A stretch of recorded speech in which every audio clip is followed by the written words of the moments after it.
Hi hello welcome back to my channel. So ഇപ്പോൾ നമ്മുടെ 2024 മെയിൻസിൻ്റെ എക്സാം UPSC മെയിൻസിൻ്റെ എക്സാം കഴിഞ്ഞിരിക്കുകയാണ്. അപ്പോൾ ക്വസ്റ്റ്യൻ പേപ്പറൊക്കെ നിങ്ങൾ കണ്ടു കാണുമെന്ന് ഞാൻ വിചാരിക്കുന്നു. അപ്പോൾ എന്താണ് നിങ്ങൾക്ക് ഇപ്രാവശ്യത്തെ ക്വസ്റ്റ്യൻ പേപ്പേഴ്സ് കണ്ടിട്ട് നിങ്ങളുടെ ഒപ്പീനിയൻ എന്താണ് UPSC എക്സാമിനെ കുറിച്ചിട്ട്, ഇപ്രാവശ്യത്തെ മെയിൻസ് എക്സാമിനെ കുറിച്ചിട്ട്? എൻ്റെ ഒരു ഒപ്പീനിയനാണ് കേട്ടോ ഞാൻ ഈ വീഡിയോയിൽ പറയാൻ ഉദ്ദേശിക്കുന്നത്. പേപ്പർ കണ്ടപ്പോൾ എനിക്ക് കുറച്ച് മനസ്സിലായ കാര്യങ്ങളും ഒക്കെ. സോ ഇതിൽ GS4 നമ്മൾ കിടക്കുന്നില്ല. GS4 ഞാൻ കാര്യമായിട്ട് എടുത്തിട്ടില്ല. അതിൻ്റെ ക്വസ്റ്റ്യൻ പേപ്പേഴ്സും ഒന്നും കൂടി നോക്കാനുണ്ട്. ഇനി GS4 ഒരു ടൈം അലോട്ട് ചെയ്തിട്ടുണ്ട്, ആ സമയത്ത് നോക്കാൻ നേരത്തെ ബാക്കി എസ്സേ GS1, 2, 3 ഇത് നമുക്ക് പറയാം. സോ ഫസ്റ്റ് പേപ്പറിലോട്ട് വരികയാണെങ്കിൽ എസ്സേ. അപ്പോൾ എസ്സേയിലോട്ട് വരാൻ നേരത്തെ എനിക്ക് പൊതുവേ എസ്സേ കുറച്ച് ഈസി ആയിട്ടാണ് തോന്നിയിട്ടുള്ളത്. കാരണം എന്താണെന്ന് വെച്ചിട്ടുണ്ടെങ്കിൽ നിങ്ങൾ PYQs UPSCയുടെ എസ്സേ നേരത്തെ പ്രീവിയസ് ഇയറിൽ PYQs ഒക്കെ നോക്കിയിട്ടുള്ളവരാണെങ്കിൽ നിങ്ങൾക്ക് എസ്സേ ഭയങ്കര എളുപ്പമായിരിക്കും.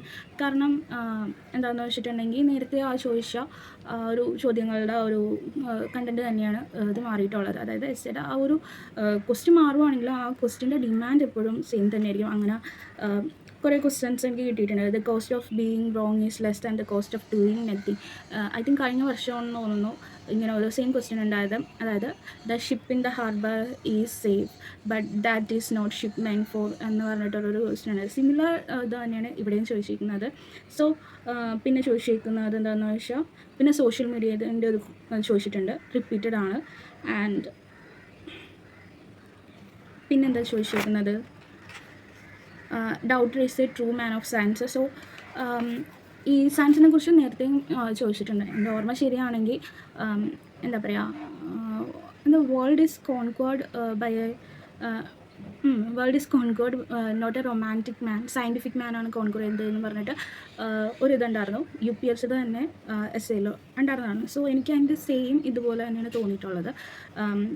സോ പിന്നെ ഹാപ്പിനെസ് സെയിം തന്നെയാണ്. ഇപ്പോൾ നിങ്ങൾ എത്തിക്സിൻ്റെ ഇതൊക്കെ അനലൈസ് ചെയ്തിട്ടുണ്ടെങ്കിൽ സെയിം ഒരു ക്വസ്റ്റ്യൻ തന്നെ ഹാപ്പിനെസ് നിങ്ങൾക്ക് ചിലപ്പോൾ എത്തിക്സിലും കാണാൻ പറ്റും. സോ റിപ്പീറ്റ് നിങ്ങൾക്ക് PYQ ചെയ്തിട്ടുണ്ട്, PYQ അനലൈസ് ചെയ്തിട്ടുണ്ട്. ആൻഡ് ആ ഒരു സർട്ടൻ എസ്സേ അല്ല, ആ ഇതിൽ ചോദിച്ചിരിക്കുന്ന ഡിമാൻഡിനനുസരിച്ചുള്ള ഇപ്പോൾ ഹാപ്പിനെസ്സിനെ കുറിച്ച് ചോദിച്ചിട്ടുണ്ട്. ഇപ്പോൾ ഹാപ്പിനെസ്സിനെ കുറിച്ച് നിങ്ങൾക്കൊരു എസ്സേ എഴുതാനുള്ളൊരു കണ്ടൻറ്റ് ഉണ്ടെങ്കിൽ അത് നിങ്ങൾ നേരത്തെ PYQs നോക്കി തയ്യാറാക്കി വെച്ചിട്ടുണ്ടെങ്കിൽ നിങ്ങൾക്ക് ഈ എസ്സേ പേപ്പർ ഭയങ്കര എളുപ്പമായിരിക്കും. ഇനി നമുക്ക് GS1, 1, 2, 3 പോകാം. ആൻഡ് 4 ഇപ്പോൾ തൽക്കാലം പോകുന്നില്ല. 4 നമുക്ക് പിന്നെ എത്തിക്സ് എടുക്കാൻ നേരത്ത് സംസാരിക്കാം. ഇപ്പോൾ ഈ GS പേപ്പറിലോട്ട് വരാൻ നേരത്ത് എനിക്ക് കുറച്ച് മനസ്സിലായ ഒരു കാര്യം എന്താണെന്ന് വെച്ചിട്ടുണ്ടെങ്കിൽ UPSC ഒരുപാട് എന്താ പറയുക കറണ്ട് അഫയേഴ്സായിട്ട് നന്നായിട്ട് ലിങ്ക് ചെയ്ത്, സ്റ്റാറ്റിക്കും കറണ്ട് അഫയേഴ്സായിട്ട് നന്നായിട്ട് ലിങ്ക് ചെയ്തിട്ടാണ് ചോദിച്ചിരിക്കുന്നത്. ആൻഡ് ചോദിക്കാൻ വരുവാണെങ്കിൽ തന്നെ ഒരുപാട് ക്വസ്റ്റ്യൻസിന് ഈ റീസെൻ്റായിട്ട് നടന്നതിൻ്റെ കാര്യങ്ങളുടെ എക്സാമ്പിൾസ് UPSC എടുത്ത് ചോദിച്ചിട്ടുണ്ട് ക്വസ്റ്റ്യനിൽ. സോ അതിൽ നിന്നൊക്കെ മനസ്സിലാക്കാൻ പറ്റുന്നത് എന്താണെന്ന് വെച്ചിട്ടുണ്ടെങ്കിൽ UPSCക്ക് കേവലം നമ്മുടെ കുറേ സ്റ്റാറ്റിക് ബുക്സ് ഉണ്ടല്ലോ, ആ ഒരു സ്റ്റാറ്റിക് ബുക്സ് പഠിച്ച് വന്നവരെ മാത്രമല്ല UPSCക്ക് വേണ്ടത്. അവർക്ക് വേണ്ട എന്താണെന്ന് വെച്ചിട്ടുണ്ടെങ്കിൽ കറണ്ട് അഫയേഴ്സ്, അതായത് അവർക്ക് ചുറ്റും നടക്കുന്ന കാര്യങ്ങളെ കുറിച്ചൊരു ബോധം ഉള്ളവരാ, അങ്ങനെയുള്ളവരെ മതി UPSCക്ക് എന്നാണ് എനിക്ക് പേപ്പർ നോക്കിയപ്പോൾ തോന്നിയത്. പിന്നെ GS1 വരാൻ നേരത്തെ ഫസ്റ്റ് ക്വസ്റ്റ്യൻസ് തന്നെ ചോദിച്ചിരിക്കുന്നത് underline the changes in the field of society and economy from the Vedic to the later Vedic period. ഈ ക്വസ്റ്റ്യൻ വളരെ എളുപ്പമുള്ളൊരു ക്വസ്റ്റ്യനാണ്. നിങ്ങൾ NCERT വായിച്ചിട്ടുണ്ട്. NCERTയുടെ ഞാൻ എപ്പോഴും പറയാറില്ലേ, NCERTയുടെ ഓരോ ചാപ്റ്റർ കഴിയാൻ നേരത്തും അതിൻ്റെ എക്സസൈസിൽ കുറച്ച് ക്വസ്റ്റ്യൻസ് ഉണ്ട്, അത് നിങ്ങൾ ഫസ്റ്റ് വർക്കൗട്ട് ചെയ്യുക എന്നുള്ളത്. സോ അങ്ങനെ വർക്കൗട്ട് ചെയ്തിട്ടുള്ളവരാണെങ്കിൽ ഈ ഒരു ക്വസ്റ്റ്യൻ അവർക്ക് ഭയങ്കര എളുപ്പമായിരിക്കും. ആ നോട്ട് പ്രിപ്പയർ ചെയ്യുമ്പോൾ പോലും നമ്മൾ NCERTയുടെ ബാക്കിലുള്ള ക്വസ്റ്റ്യൻസ് നോക്കണം കേട്ടോ. അതിനനുസരിച്ച് നമുക്ക് ഒരു ഐഡിയ കിട്ടും. NCERTയുടെ ബാക്കിലുള്ള ക്വസ്റ്റ്യൻസ് ഇപ്പോൾ UPSC എടുത്ത് ചോദിക്കാറുണ്ട്. ഇപ്പോൾ ഇത് ഞാനിപ്പോൾ സെക്കൻഡ് ടൈമാണ് നോട്ട് ചെയ്യണത്. ഇപ്പോൾ ഈ ക്വസ്റ്റ്യൻ ചോദിച്ചത് എവിടെയെന്ന് വെച്ചിട്ടുണ്ടെങ്കിൽ ഇപ്പോൾ ഞാൻ നോക്കുന്നത് ഓൾഡ് NCERT ഞാൻ നോക്കുന്നത്. അപ്പോൾ ഓൾഡ് NCERTയിൽ ഏൻഷ്യൻ്റ് ഇന്ത്യയിൽ ഋഗ്വേദിക് അല്ലല്ലോ, ലേറ്റർ വേദിക് പീരീഡിനെ കുറിച്ചിട്ടുള്ളൊരു ചാപ്റ്റർ ഉണ്ട്. ആ ചാപ്റ്ററിൻ്റെ ബാക്കിൽ എക്സസൈസ് കൊടുത്തിട്ടുണ്ട്. അതിൽ തന്നെ കൊടുത്തിട്ടുണ്ട്, കുറേ കാര്യങ്ങൾ കൊടുത്തിട്ടുണ്ട്. ഇതുപോലെ തന്നെ ലേറ്റർ വേദിക് പീരീഡും ഋഗ്വേദിക് പീരീഡിലുള്ള പൊളിറ്റിക്സ് തമ്മിലുള്ള ഡിഫറൻസ്, റിലീജിയൻ തമ്മിലുള്ള ഡിഫറൻസ്, ഇതിനെക്കുറിച്ചൊക്കെ ചോദിച്ചിട്ടുണ്ട്. സോ ആ ചാപ്റ്ററിൽ തന്നെ നമ്മൾ സൊസൈറ്റിയും എക്കണോമിനെ കുറിച്ച് പഠിക്കുന്നുണ്ട്. സോ ഇങ്ങനൊരു ക്വസ്റ്റ്യൻ അവർ ബാക്കി കൊടുക്കാൻ നേരത്ത് നമ്മൾ ഓൾറെഡി എന്താ പറയുക, നമ്മളൊരു എന്താ പറയുക ഒരു അനാലിസിസ് ഒക്കെ ചെയ്യുന്ന UPSC ആസ്പിരൻ്റ് ആണെങ്കിൽ സൊസൈറ്റിനെ കുറിച്ചിട്ടും എക്കണോമിനെ കുറിച്ചിട്ടും നമ്മൾ ആ ഒരു നോട്ട് പ്രിപ്പയർ ചെയ്തിട്ടുണ്ടാകും. സോ എന്നെ സംബന്ധിച്ചിടത്തോളം ഈ ഒരു ക്വസ്റ്റ്യൻ ഈസി ആയിരുന്നു. ആൻഡ് പല്ലവാസ് ഓഫ് കാണിച്ച് അവരുടെ ആർട്ട് ആൻഡ് ലിറ്ററേച്ചറിനെ കുറിച്ച് ചോദിച്ചിരിക്കുന്ന അത് എഗെയിൻ ഈസി ക്വസ്റ്റ്യൻ ആണ്. പിന്നെ മോഡേൺ ഇന്ത്യയിലേക്ക് വരാൻ നേരത്ത് ക്വിറ്റ് ഇന്ത്യ മൂവ്മെൻറ്റിനെ കുറിച്ച് ചോദിച്ചിട്ടുണ്ട്. പിന്നെ ക്വിറ്റ് ഇന്ത്യ മൂവ്മെൻറ്റിലേക്ക് നയിച്ച ഇവൻറ്റ്സ് എന്തൊക്കെയാണ്, പിന്നെ അതിൻ്റെ റിസൾട്ട് ചോദിച്ചിട്ടുണ്ട്. എഗെയിൻ അതൊരു ഈസി ക്വസ്റ്റ്യൻ ആണ്, റിപ്പീറ്റഡ് ആണ്. പിന്നെ വരുന്നത് ജോഗ്രഫിയിൽ formation of tropical cyclone repeated question ആണ്. പിന്നെ മൈഗ്രേഷനെ കുറിച്ച് ചോദിച്ചിട്ടുണ്ട്. മൈഗ്രേഷനെ കുറിച്ച് ചോദിക്കുന്നത് വെച്ചാൽ വിച്ച് ഈസ് ഒരു എക്സ്പെക്റ്റഡ് ക്വസ്റ്റ്യൻ ആയിരുന്നു മൈഗ്രേഷൻ എന്ന് പറയുന്നത്. കാരണം എന്താണെന്ന് വെച്ചിട്ടുണ്ടെങ്കിൽ കറണ്ട് അഫയേഴ്സിലുണ്ടായിരുന്നു പിന്നെ അതുമല്ലാണ്ട് നമുക്ക് മൈഗ്രേഷൻ ഒരുപാട് ഇഷ്യൂസ് വരുന്നുണ്ട്. സോ ഇത് കറണ്ട് അഫയേഴ്സിലുള്ള കാരണം പ്രെഡിക്റ്റബിൾ ആയിരുന്നു ഇങ്ങനെ ഒരു ക്വസ്റ്റ്യൻ വരും എന്നുള്ളത്. പിന്നത്തെ ക്വസ്റ്റ്യൻ എന്ന് വെച്ചിട്ടുണ്ടെങ്കിൽ ക്ലൗഡ് ബസ്റ്റിനെ കുറിച്ചിട്ടാണ്. അത് ഒരു പ്രാവശ്യം TS3 ചോദിച്ചൊരു ക്വസ്റ്റ്യൻ ആണെന്ന് തോന്നുന്നു. Cloud burst which is again current അഫയേഴ്സിൽ ഒരുപാട് ഉണ്ടായിരുന്നതാണ്. നമ്മൾ ഓൾറെഡി അത് കവർ ചെയ്തിട്ടുണ്ടാകും കറണ്ട് അഫയേഴ്സൊക്കെ നോക്കുന്ന ഒരു ആസ്പിരൻ്റ് ആണെങ്കിൽ. പിന്നെ ഡെമോഗ്രാഫിക് വിൻ്ററിനെ കുറിച്ചിട്ട് ഐ തിങ്ക് February 2024 ഫെബ്രുവരി കറണ്ട് അഫയേഴ്സിൽ ഉണ്ടായിരുന്നതാണ്. പക്ഷേ ഞാനത് കാര്യമായിട്ടൊന്നും നോക്കില്ല. പക്ഷേ എനിക്കിത് ഇത്തിരി ഡിഫിക്കൽട്ടായിട്ടുള്ളൊരു ക്വസ്റ്റ്യൻ പോലെ തോന്നിട്ടോ. പിന്നെ ജെൻഡർ ഇക്വാളിറ്റി സൊസൈറ്റിയിൽ നിന്ന് വന്ന ക്വസ്റ്റ്യനൊക്കെ നല്ല ഈസി ആയിട്ടുള്ളൊരു ക്വസ്റ്റ്യൻസാണ്, റിപ്പീറ്റഡ് ആയിട്ട് വരുന്ന ക്വസ്റ്റ്യൻസാണ്. ഇപ്പോൾ ഇൻ്റർകാസ്റ്റ് മാരേജിനെ കുറിച്ചിട്ടൊക്കെ റിപ്പീറ്റഡ് ആയിട്ട് ചോദിക്കുന്ന ഒരു ക്വസ്റ്റ്യനാണ്. സോ എനിക്ക് സൊസൈറ്റിയും വലിയ പാടായിട്ട് തോന്നിയില്ല. എനിക്ക് പിന്നെ ചോദിച്ചിരിക്കുന്നത് എന്താണെന്ന് വെച്ചാൽ ചോളാസിൻ്റെ ആർട്ട് ആൻഡ് ആർക്കിടെക്ചർ എഗെയിൻ അതൊരു റിപ്പീറ്റഡ് ക്വസ്റ്റ്യനാണ്. പിന്നെ എന്താ പറയുക, വേൾഡ് ഹിസ്റ്ററിയിൽ നിന്ന് ഒരു ക്വസ്റ്റ്യനെ ചോദിച്ചിട്ടുള്ളൂ. എങ്ങനെയാണ് first world war, how was first world war fought essentially first world വാറിനെ കുറിച്ച് ചോദിച്ചിട്ടുണ്ട്. സോ അതും വലിയ കുഴപ്പമൊന്നുമില്ല. പിന്നെ ഇൻഡസ്ട്രിയൽ റെവല്യൂഷൻ ഇൻ ഇംഗ്ലണ്ട് എങ്ങനെയാണ് നമ്മുടെ ഹാൻഡിക്രാഫ്റ്റിനെയും പിന്നെ കോട്ടേജ് ഇൻഡസ്ട്രീസിനെയൊക്കെ അഫക്റ്റ് ചെയ്തതിനെ കുറിച്ച് ഡിക്ലൈനിന് റെസ്പോൺസിബിൾ എങ്ങനെയാണെന്ന് ചോദിച്ചിട്ട് ഒരു ക്വസ്റ്റ്യൻ ഉണ്ട് which is again easy question ആണ്. പിന്നെ ground water potential of Gangetic Valley. So ഇത് കറണ്ട് അഫയേഴ്സിൽ ഉണ്ടായിരുന്ന ഒരു ക്വസ്റ്റ്യൻ ആണ്. അതായത് ഒരു ഗംഗ ബേസിൻ്റെ അവിടെ ഉള്ള ഗ്രൗണ്ട് വാട്ടർ ഡിപ്ലീഷൻ സംഭവിക്കുന്നു, അത് ഡിക്ലൈൻ ആവുന്നു എന്ന് പറഞ്ഞിട്ട് കറണ്ട് അഫയേഴ്സിലുണ്ടായിരുന്നത്. ഞാൻ വായിച്ചായിരുന്നു കറണ്ട് അഫയേഴ്സ് 2.6 വെച്ചിട്ട് ഡിക്ലൈൻ ആവുന്നുണ്ടെന്ന് പറഞ്ഞിട്ട്. അതെങ്ങനെയാണ് ഇന്ത്യയുടെ ഫുഡ് സെക്യൂരിറ്റിനെ അഫക്റ്റ് ചെയ്യുന്നതെന്നാണ് ചോദിച്ചിരിക്കുന്നത്. സോ അതെനിക്ക് ഭയങ്കര ഈസി ആയിട്ടുള്ളൊരു ക്വസ്റ്റിനെ പോലെ എനിക്ക് തോന്നിയത്. എനിക്ക് GS1 ഇത്തിരി ഡിഫിക്കൽട്ടായിട്ട് തോന്നിയെന്ന് വെച്ചിട്ടുണ്ടെങ്കിൽ അത് ജോഗ്രഫിയുടെ ക്വസ്റ്റ്യൻസ് ആയിരിക്കും. ജോഗ്രഫിയുടെ ഈ 2 ക്വസ്റ്റ്യൻ ഉണ്ടല്ലോ, അറോറ ഓസ്ട്രാലിയസും അറോറ ബൊറേലീസും 15 മാർക്കിൻ്റെ ക്വസ്റ്റ്യൻ ആയിരുന്നു അത്. ആക്ച്വലി ഇത് പഠിച്ചിട്ടുണ്ട്, നമ്മളെല്ലാവരും പഠിച്ചിട്ടുണ്ടാകും. പക്ഷേ അതൊരു മെയിൻസിൻ്റെ പെർസ്പെക്റ്റീവിൽ നമ്മൾ പഠിച്ചിട്ടുണ്ടാകുന്നുള്ളത് കുറച്ച് സംശയമാണ്. എന്തായാലും ഞാൻ പഠിച്ചിട്ടില്ല. ഞാനിത് അറോറാസിനെ കുറിച്ച് പ്രിലിംസ് പോയിൻ്റ് ഓഫ് വ്യൂവിലാണ് ഞാൻ പഠിച്ചിരിക്കുന്നത്. അറോറാസ് എന്താണെന്നറിയാം, അറോറ ബൊറലീസ് എന്താണെന്നറിയാം, അറോറ ഓസ്ട്രാലിയസ് എന്താണെന്നറിയാം. പക്ഷേ അതിൽ ഒരു 15 മാർക്കിന് എഴുതാൻ പറ്റുന്നൊരു കണ്ടൻറ്റ് എൻ്റെ കയ്യിലില്ല. സോ എന്നെ സംബന്ധിച്ചിടത്തോളം ഇതൊരു ഡിഫിക്കൽട്ടായിട്ടുള്ളൊരു ക്വസ്റ്റ്യൻ ആയിരുന്നു.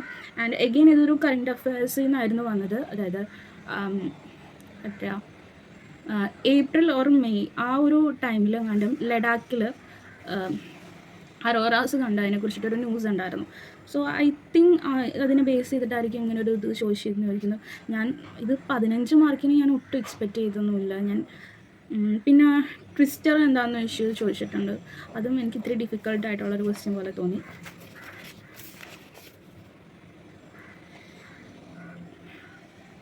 പിന്നെ മൈഗ്രേഷനെ കുറിച്ചിട്ടൊക്കെ ചോദിച്ചിട്ടുണ്ട്. ഗ്ലോബലൈസേഷൻ എങ്ങനെയാണ് അർബൻ മൈഗ്രേഷൻ അഫക്റ്റ് ചെയ്യുന്നത്, അർബൻ മൈഗ്രേഷൻ കൂട്ടിയത്, അങ്ങനെ കുറച്ച് ക്വസ്റ്റ്യൻസ് ഉണ്ട് വുമൻസിൻ്റെ ഇടയിലുള്ള. സോ അതെങ്ങനെയാണ് പേഴ്സണൽ ഫ്രീഡത്തിനെയും പിന്നെ ഫാമിലി റിലേഷൻഷിപ്പിനെയൊക്കെ അഫക്റ്റ് ചെയ്യുന്നത്, അങ്ങനത്തെ ക്വസ്റ്റ്യനൊക്കെ ചോദിച്ചിട്ടുണ്ട്. അതും ടാക്കിൾ ചെയ്യാൻ പറ്റുന്ന ഈസി ആയിട്ടുള്ളൊരു ക്വസ്റ്റ്യൻ പോലെയാണ് എനിക്ക് തോന്നിയത്. സൊസൈറ്റി ഇപ്രാവശ്യം നല്ല രീതിക്ക് ചോദിച്ചിട്ടുണ്ട്.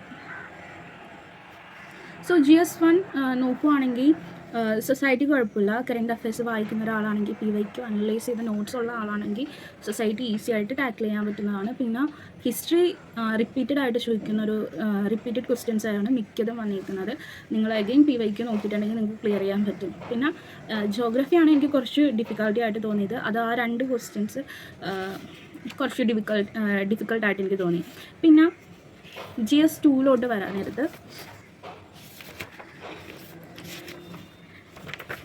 GS2 വരാൻ നേരത്ത് ഒരുപാട് പ്രെഡിക്റ്റ് ചെയ്തിരുന്ന, അതായത് നമ്മൾ കറണ്ട് അഫയേഴ്സ് ഒക്കെ നോക്കാൻ നേരത്ത് ഇത് വരും, ഇത് ചോദിക്കുമെന്ന് തോന്നുന്ന കുറച്ച് ക്വസ്റ്റ്യൻസ് ഒക്കെ ഉണ്ടാവുമല്ലോ, അത് മിക്കതും ചോദിച്ചിട്ടുണ്ട്. എഗെയിൻ റിപ്പീറ്റഡ് PYQസും റിപ്പീറ്റഡ് ആയിട്ട് തന്നെ കുറേ കാര്യങ്ങളുണ്ടല്ലോ, അത് ഇപ്രാവശ്യവും ചോദിച്ചിട്ടുണ്ട്.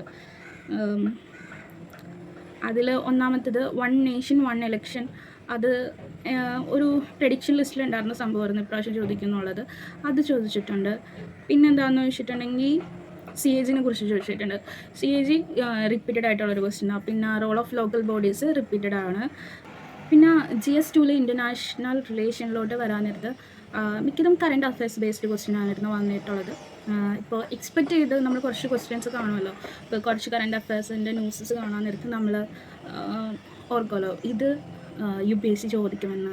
സോ അങ്ങനത്തെ രീതിയിലുള്ള ക്വസ്റ്റ്യൻസ് ഒക്കെ ചോദിച്ചിട്ടുണ്ടായിരുന്നു. എസ്പെഷ്യലി ഈ question, the west is fostering India as an alternative to reduce dependence on China's supply chain and as a strategic ally to counter China's political and economic dominance, explain this statement with examples എന്ന് ചോദിച്ചിട്ടുണ്ട്. ഒരു 10 മാർക്കിൻ്റെ ക്വസ്റ്റ്യനാണ് ഇത്. Current affairs based ക്വസ്റ്റ്യനാണ്. എന്താണെന്ന് വെച്ചിട്ടുണ്ടെങ്കിൽ നിങ്ങൾ കണ്ടിട്ടുണ്ടാവുമെന്ന് വിചാരിക്കുന്നു. അതായത് ആപ്പിളിൻ്റെയൊക്കെ പ്രൊഡക്ഷൻ നേരത്തെ ചൈനയിലായിരുന്നു ഉണ്ടായിരുന്നത്, അത് അവിടെ നിന്ന് മാറ്റിയിട്ട് അതിപ്പോൾ ഇന്ത്യയിലേക്ക് കൊണ്ടുവന്നിട്ടുണ്ട്. അതൊരു വലിയൊരു ന്യൂസായിരുന്നു. സോ ഇപ്പോൾ ഇതുപോലത്തെ ഉള്ള വലിയ വലിയ ടെക് കമ്പനീസൊക്കെ ഇപ്പോൾ ചൈനയിൽ പ്രവർത്തിക്കുന്നത് കുറച്ച് മാറ്റിയിട്ട് ഇന്ത്യയിൽ അവർ എന്താ പറയുക, അവരുടെ പ്രൊഡക്ഷൻ യൂണിറ്റ്സ് ഇടുന്നു. പിന്നെ ഇന്ത്യയിൽ ഇൻവെസ്റ്റ്മെൻറ്റ് ചെയ്യുന്നു. ഒരുപാട് ഫോറിൻ ഇൻവെസ്റ്റേഴ്സൊക്കെ ഇന്ത്യയിൽ ഇൻവെസ്റ്റ് ചെയ്യുന്നത് ഇപ്പോൾ കൂടിയിട്ടുണ്ട്. സോ ഇതെല്ലാം അവരുടെ ഒരു എന്താ പറയുക, ഇപ്പോൾ അമേരിക്ക ആയാലും ഇപ്പോൾ ഇന്ത്യനെയാണ് കൂട്ടുപിടിച്ചിരിക്കുന്നത് ചൈനേനെ കൗണ്ടർ ചെയ്യാൻ വേണ്ടിയിട്ട്. സോ അങ്ങനെയുള്ളൊരു ഇതൊക്കെ വരാൻ നേരത്ത് ഈ ഒരു ക്വസ്റ്റ്യൻ എക്സ്പെക്റ്റഡ് ആയിട്ടുള്ളൊരു ക്വസ്റ്റ്യൻ ആയിരുന്നു. കറണ്ട് അഫയേഴ്സ് വായിക്കുന്നവർക്ക് ഇത് ലിങ്ക് ചെയ്യാൻ പറ്റും. ആൻഡ് ഇവിടെ ഈ ക്വസ്റ്റ്യനിൽ നോക്കിക്കഴിഞ്ഞാൽ അറിയാം, explain this statement with examples എന്ന് പറഞ്ഞിരിക്കുന്നത്. നമ്മളിവിടെ എക്സാമ്പിൾസ് കോട്ട് ചെയ്യണം. സോ കറണ്ട് അഫയേഴ്സ് നോക്കുന്ന ഒരാൾക്ക് മാത്രമേ ഇത് എക്സാമ്പിൾസ് ഇത് കോട്ട് ചെയ്യാൻ പറ്റത്തുള്ളൂ. സോ അതാണ് ഞാൻ പറഞ്ഞത്, ഇപ്രാവശ്യത്തെ UPSC പേപ്പേഴ്സ് എന്ന് വെച്ചിട്ടുണ്ടെങ്കിൽ ഈ റീസെൻ്റായിട്ട് നടന്ന എക്സാമ്പിൾസ് അല്ലെങ്കിൽ കുറച്ച് എക്സാമ്പിൾസ് ഒരുപാട് ചോദിക്കുന്നുണ്ട്. സോ അതിനർത്ഥം എന്താണെന്ന് വെച്ചിട്ടുണ്ടെങ്കിൽ അവർക്ക് വേണ്ടത് ഈ ചുറ്റും കറണ്ട് അഫയേഴ്സിനെ കുറിച്ച് നോളേജുള്ള, ചുറ്റും നടക്കുന്നതിനെ കുറിച്ച് നോളേജുള്ള, അതിൽ ഒപ്പീനിയേറ്റഡ് ആയിട്ടുള്ള ഒരു ആസ്പിറൻസിനെയൊക്കെയാണ് അവർക്ക് വേണ്ടത് എന്നാണ് എനിക്ക് തോന്നിയിട്ടുള്ളത്. നിങ്ങളുടെ അഭിപ്രായം എന്താണെന്ന് വെച്ചാൽ കമൻറ്റ് ചെയ്യാം കേട്ടോ. പിന്നെ public examination prevention of unfair means act 2024, ഇത് ഞാൻ കണ്ടായിരുന്നു, പക്ഷേ ഞാൻ അധികം വായിച്ചില്ല. എനിക്ക് തോന്നുന്നു ഇത് മറ്റേ നീറ്റിൻ്റെ എക്സാമിൽ ഒരുപാട് ഫ്രോഡ് നടന്നിട്ടുണ്ടായിരുന്നല്ലോ. അപ്പോൾ അതിനെയൊക്കെ ബേസ് ചെയ്തിട്ട് വന്നൊരു question, again current affairs based ഒരു ക്വസ്റ്റ്യനാണ്. ഞാൻ ഈ ആക്ടിനെ കുറിച്ചിട്ട് അത്ര കാര്യമായിട്ട് അതിൽ നോക്കിയിട്ടില്ല, നോക്കണം ഇനി.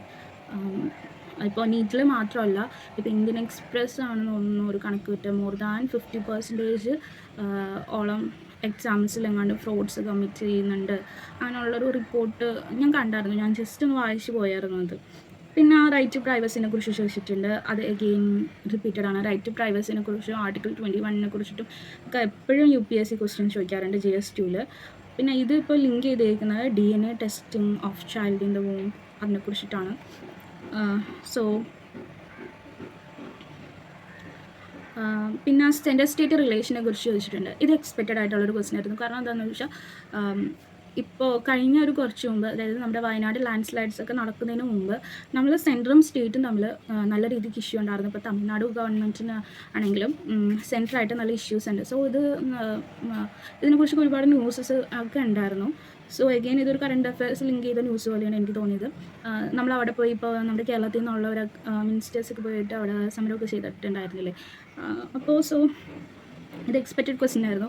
പിന്നെ ഞാൻ ഈ പ്രാവശ്യം എക്സ്പെക്റ്റ് ചെയ്തൊരു കാര്യം വന്നിട്ടുള്ളത്, ഇപ്രാവശ്യം ഞാൻ ഗവർണറിനെ കുറിച്ചിട്ട് എക്സ്പെക്റ്റ് ചെയ്തായിരുന്നു, ഗവർണറിനെ കുറിച്ച് ചോദിക്കുന്നുള്ളത്. പക്ഷേ ഇപ്രാവശ്യം വന്നില്ല. കാരണം ഗവർണേഴ്സിനെ കുറിച്ചിട്ടും ഗവർണറും സ്റ്റേറ്റും തമ്മിൽ കുറച്ച് നല്ല പ്രശ്നങ്ങളൊക്കെ ഉണ്ടായിരുന്നല്ലോ. അപ്പോൾ അതിൽ സുപ്രീം കോടതി ഇടപെട്ടതാണ്. സോ ഞാനത് എക്സ്പെക്റ്റ് ചെയ്തായിരുന്നു. പിന്നെ ഗവർണർ മാത്രമല്ല, ഞാനിപ്പോൾ LGBTQനെ കുറിച്ച് ചോദിക്കുമെന്ന് ഞാൻ വിചാരിച്ചു, പക്ഷേ ഇപ്രാവശ്യം ചോദിച്ചിട്ടില്ല.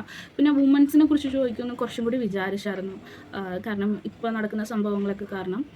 പക്ഷേ അത്രയും ചോദിച്ചിട്ടില്ല. മേ ബി നെക്സ്റ്റ് ഇയർ ചോദിക്കും. വുമൻസ് ഭയങ്കര ഇമ്പോർട്ടൻ്റ് ആയിട്ടുള്ള ടോപ്പിക്കാണ്. ഇപ്പോൾ ഇപ്പോൾ നടക്കുന്ന കുറേ സംഭവങ്ങളുണ്ടല്ലോ. സോ അതിനൊക്കെ കുറിച്ചിട്ട് വുമൻസിനെ കുറിച്ച് നിങ്ങൾക്ക് ഡീറ്റെയിൽഡ് ആയിട്ടുള്ളൊരു നോട്ട് വേണം. വുമൻസ് നേരിടുന്ന പ്രശ്നങ്ങളെ കുറിച്ചിട്ട്, അല്ല ഇൻസ്റ്റിറ്റ്യൂഷണൽ ഫെയിലിയേഴ്സിനെ കുറിച്ചിട്ടുള്ള ഒരു നോട്ട് വേണം കേട്ടോ.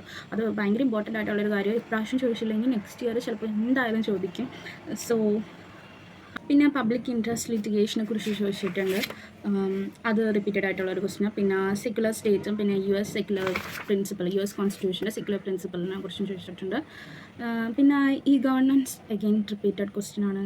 പിന്നെ ടെററിസത്തിനെ കുറിച്ച് ചോദിച്ചിട്ടുണ്ട്. പിന്നെ UN സെക്യൂരിറ്റി കൗൺസിലിൻ്റെ കൗണ്ടർ ടെററിസം കമ്മിറ്റീനെ കുറിച്ചിട്ട് ചോദിച്ചിട്ടുണ്ട്. പിന്നെ മൽദീവ്സിൻ്റെ ഒരു ക്വസ്റ്റ്യൻ ഉണ്ടായിരുന്നു, മൽദീവ്സിനെ കുറിച്ചിട്ട്.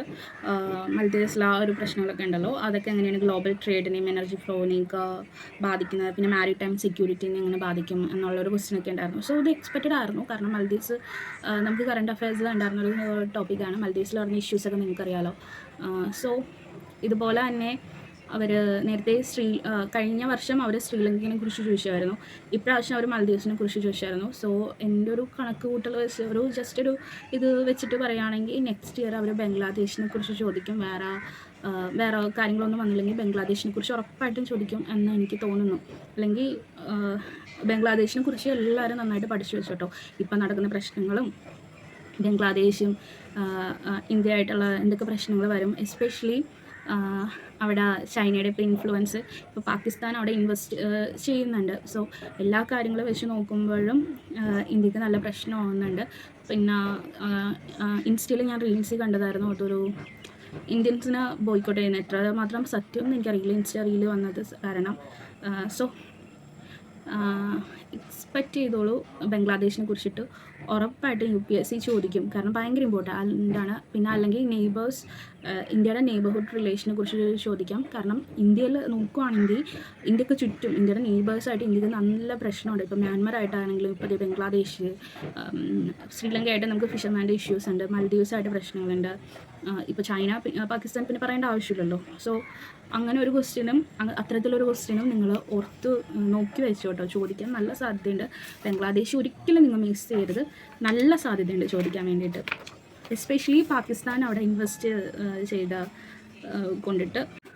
സോ ബംഗ്ലാദേശ് നിങ്ങൾ ഒരിക്കലും മിസ് ഔട്ട് ചെയ്യാൻ പാടില്ല കേട്ടോ, ഉറപ്പായിട്ടും ചോദിക്കാൻ നല്ല സാധ്യതയുള്ളൊരു ഇതാണ് ബംഗ്ലാദേശ്. സോ എല്ലാ തരത്തിലും നിങ്ങൾ നോക്കി വെക്കുക, എങ്ങനെയാണ് അത് നമ്മുടെ ബോർഡർ സെക്യൂരിറ്റിനെ എങ്ങനെ അഫക്റ്റ് ചെയ്യുന്നത്, അല്ലെങ്കിൽ നമ്മുടെ ട്രേഡ്, അല്ലെങ്കിൽ ബാക്കി എല്ലാ കാര്യങ്ങളും എല്ലാത്തിലും നിങ്ങൾ നോക്കി വെക്കുക ബംഗ്ലാദേശിനെ കുറിച്ചിട്ട്. പ്രോബബിൾ ആയിട്ടുള്ളൊരു ക്വസ്റ്റ്യനാണ്, സോ വിട്ട് കളയരുത്. പിന്നെ നെക്സ്റ്റ് പേപ്പർ എന്ന് വെച്ചിട്ടുണ്ടെങ്കിൽ GS3 പേപ്പറാണ്. GS3 വീട്ടിലോട്ട് വരാൻ നേരത്ത് എനിക്ക് ഒരു അത്യാവശ്യം ഒരു ടഫായിട്ട് തോന്നിയ പേപ്പറാണ് GS3 എന്ന് പറയുന്നത്. കമ്പാരിറ്റീവ്ലി നോക്കാൻ നേരത്ത് ഇപ്പോൾ GS1ഉം GS2 ഒക്കെ വെച്ച് നോക്കാൻ നേരത്ത് ഇത്തിരി ടഫാണ് GS3 പേപ്പർ. അതെന്താണെന്ന് വെച്ചിട്ടുണ്ടെങ്കിൽ നല്ല രീതിക്ക് കറണ്ട് അഫയേഴ്സിൻ്റെ ഇൻവോൾവ്മെൻറ്റ് വരുന്നൊരു പേപ്പറാണ് GS3 എന്ന് പറയുന്നത്. ഇപ്പോൾ ഫസ്റ്റ് ക്വസ്റ്റ്യൻ എടുക്കാം. ഇപ്പോൾ എക്സാമിൻ്റെ pattern and trend of public expenditure on social services in the post-reform period in India, to what extent this has been in consonance with the achieving the objective of inclusive growth. ഇതിപ്പോൾ നമുക്ക് tackle ചെയ്യാൻ പറ്റുന്നൊരു question ആണ്. ഇപ്പോൾ എന്താണെന്ന് വെച്ചിട്ടുണ്ടെങ്കിൽ നമുക്ക് എഴുതാൻ പറ്റുന്ന കണ്ടൻറ്റ് ഇപ്പോൾ ഒരു നോർമലി ഇരിക്കുന്ന ഒരു ആസ്പിരൻസ് ആണെങ്കിൽ നോർമലി നമുക്ക് എഴുതാൻ പറ്റുന്ന കണ്ടൻറ്റ് ഉണ്ടാവും.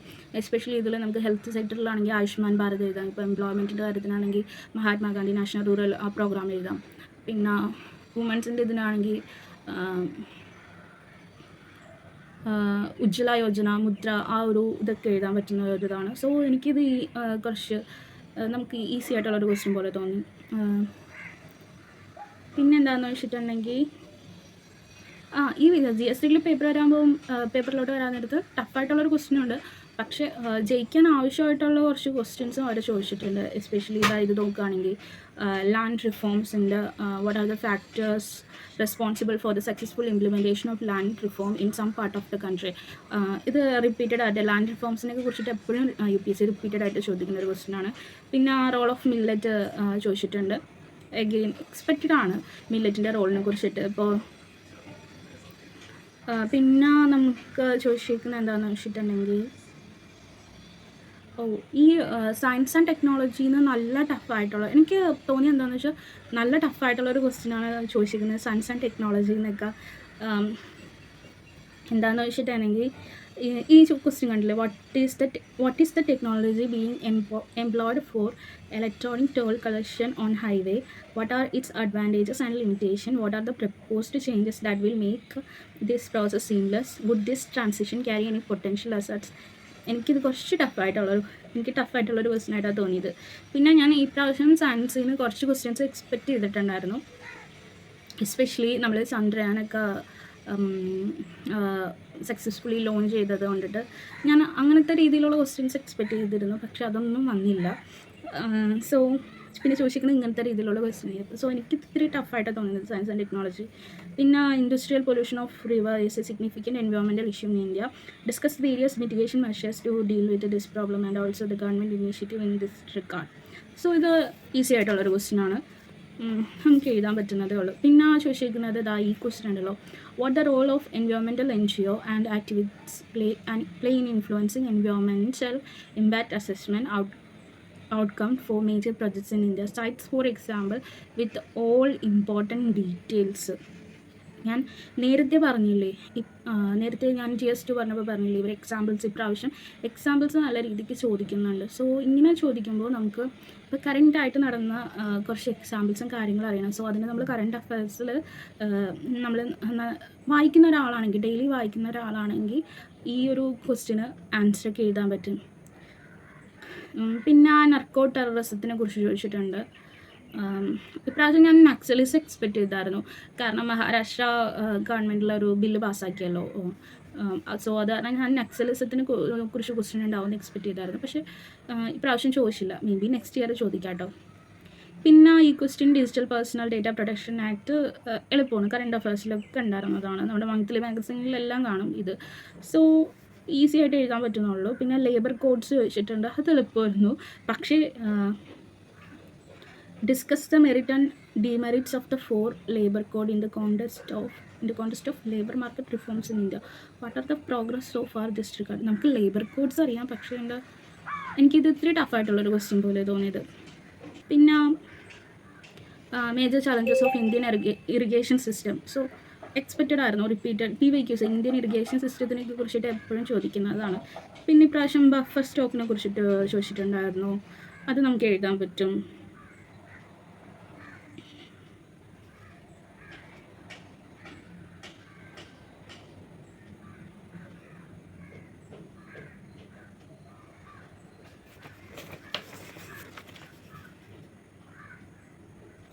പിന്നെ ആസ്ട്രോയിഡ്സിനെ കുറിച്ച് ചോദിച്ചിട്ടുണ്ടായിരുന്നു, അത് എളുപ്പമായിട്ടുള്ളൊരു ക്വസ്റ്റ്യനാണ്.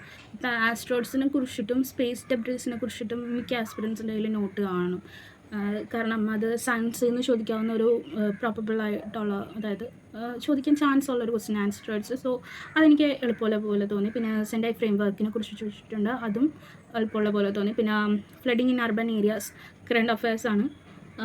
പിന്നെ describe the policies and frame work of mention the features of two such major flood. So again ഇവിടെ കറണ്ട് അഫയേഴ്സിൻ്റെ ഇത് ചോദിച്ചിട്ടുണ്ട്, അതായത്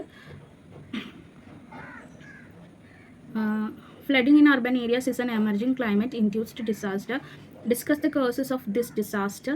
Mention the features of 2 such major floods in the last 2 decades in India. So ഇത് എഴുതണമെങ്കിൽ നമുക്ക് current അഫയേഴ്സിൽ കുറച്ച് ഇത് വേണം നമുക്ക്.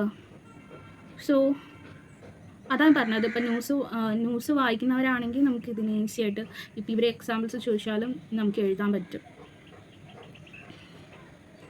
പിന്നെ ബോർഡർ സെക്യൂരിറ്റി അതിനെക്കുറിച്ചൊക്കെ ചോദിച്ചിട്ടുണ്ട്, ബോർഡർ ഏരിയ ഡെവലപ്മെൻറ്റ് പ്രോഗ്രാമിനെ കുറിച്ചിട്ടും, പിന്നെ ബോർഡർ ഇൻഫ്രാസ്ട്രക്ചർ ആൻഡ് മാനേജ്മെൻറ്റ് സ്കീംസിനെ കുറിച്ച് ചോദിച്ചിട്ടുണ്ട്. എക്സ്പെക്റ്റഡ് ആണ്, കാരണം എന്താണെന്ന് വെച്ചാൽ നമുക്ക് ബോർഡറിൽ ഇപ്പം നല്ല പ്രശ്നങ്ങൾ നേരിട്ടുകൊണ്ടിരിക്കുന്നതാണ്. ഇപ്പോൾ ചൈനയുടെ ആയാലും പാകിസ്ഥാനായാലും, ഇപ്പോൾ നോർത്ത് ഈസ്റ്റിൻ്റെ റീജിയണിൽ ഇപ്പം ബംഗ്ലാദേശിൻ്റെ ഇപ്പോൾ ആ ഒരു പ്രശ്നം. സോ ബോർഡർ സെക്യൂരിറ്റി എക്സ്പെക്റ്റഡ് ആയിരുന്നു UPSC ചോദിക്കുന്നുള്ളത്. പിന്നെ സോഷ്യൽ മീഡിയനെ കുറിച്ചിട്ട് ചോദിച്ചിട്ടുണ്ടായിരുന്നു. സോ എനിക്ക് ഉള്ളതിൽ വന്നതിൽ GS3 ആയിരുന്നു ഒത്തിരി എന്താ പറയുക ടഫായിട്ട് തോന്നിയിട്ടുള്ളത്. സയൻസ് ആൻഡ് ടെക്നോളജിയൊക്കെ നല്ല ടഫായിരുന്നു. പിന്നെ ഡിസാസ്റ്റർ മാനേജ്മെൻറ്റ് കുഴപ്പമുണ്ടായില്ല, നമുക്ക് ടാക്കിൾ ചെയ്യാൻ പറ്റുന്നതായിരുന്നു. എക്കണോമിക്സും വലിയ രീതിയിൽ കുഴപ്പമുണ്ടായില്ല. എക്കണോമിക്സിൽ ഇപ്രാവശ്യത്തെ എക്കണോമിക്സ് സർവേ വായിച്ചിട്ടുണ്ടെങ്കിൽ നമുക്ക് അത് ചെയ്യാൻ പറ്റുമായിരുന്നു. ഉഡാൻ സ്കീമിനെയൊക്കെ കുറിച്ചിട്ട് കറണ്ട് അഫയേഴ്സിലൊക്കെ ഉണ്ടായിരുന്നു. ഇപ്പോൾ മന്ത്ലി മാഗസീനിലായാലും ഉണ്ടായിരുന്നു. സോ അതൊക്കെ വായിച്ചിട്ടുള്ളവരൊക്കെ ആണെങ്കിൽ എഴുതാൻ പറ്റുമായിരുന്നു. പിന്നെ റീജിയണൽ അതിൽ ചോദിച്ചിരിക്കുന്നത് regional air connectivity in India. So ഇതൊക്കെ ഉണ്ടായിരുന്നത് കറണ്ട് അഫയേഴ്സിലുണ്ടായിരുന്നത്. സോ കറണ്ട് അഫയേഴ്സിൽ നോക്കിയിട്ടുണ്ടെങ്കിൽ നമുക്ക് എഴുതാൻ പറ്റുമായിരുന്നു. പിന്നെ ഇറിഗേഷനെ കുറിച്ചിട്ടുള്ളതൊക്കെ റിപ്പീറ്റഡ് ആയിട്ടുള്ളൊരു ക്വസ്റ്റ്യനാണ്. പിന്നെന്താ, എനിക്ക് സയൻസ് ആൻഡ് ടെക്നോളജിയാണ് കുറച്ച് ഡിഫിക്കൽട്ടായിട്ട് തോന്നിയത്. എസ്പെഷ്യലി ഈ ക്വസ്റ്റ്യൻസൊക്കെ കുറച്ച് ടഫായിരുന്നു. സോ ഇതായിരുന്നു എൻ്റെ മെയിൻസിനെ കുറിച്ചിട്ടുള്ള ഇപ്രാവശ്യത്തെ മെയിൻസിനെ കുറിച്ചിട്ടുള്ള എൻ്റെ ഒരു ഒപ്പീനിയൻ എന്ന് പറയുന്നത്. സോ നിങ്ങളുടെ ഒപ്പീനിയൻ എന്തായിരുന്നു? നിങ്ങൾക്ക് എക്സാം പേപ്പർ കണ്ടിട്ട് എങ്ങനെ തോന്നി? എളുപ്പമായിരുന്നോ അല്ലെങ്കിൽ പാടായിരുന്നോ? പിന്നെ ഏത് പേപ്പറാണ് നിങ്ങൾക്ക് ടഫായിട്ട് തോന്നിയത്? അല്ലെങ്കിൽ എല്ലാം നിങ്ങൾക്ക് ടാക്കിൾ ചെയ്യാൻ പറ്റുന്നതാണോ, ഈസി ആയിട്ടാണോ തോന്നിയത്? സോ എന്താണ് നിങ്ങളുടെ അഭിപ്രായം എന്ന് വെച്ചാൽ നിങ്ങൾ കമൻറ്റ് ചെയ്തിട്ടോ. സോ അടുത്തൊരു വീഡിയോ ആയിട്ട് കാണുന്നവരെ ബൈ ബൈ, ടേക്ക് കെയർ.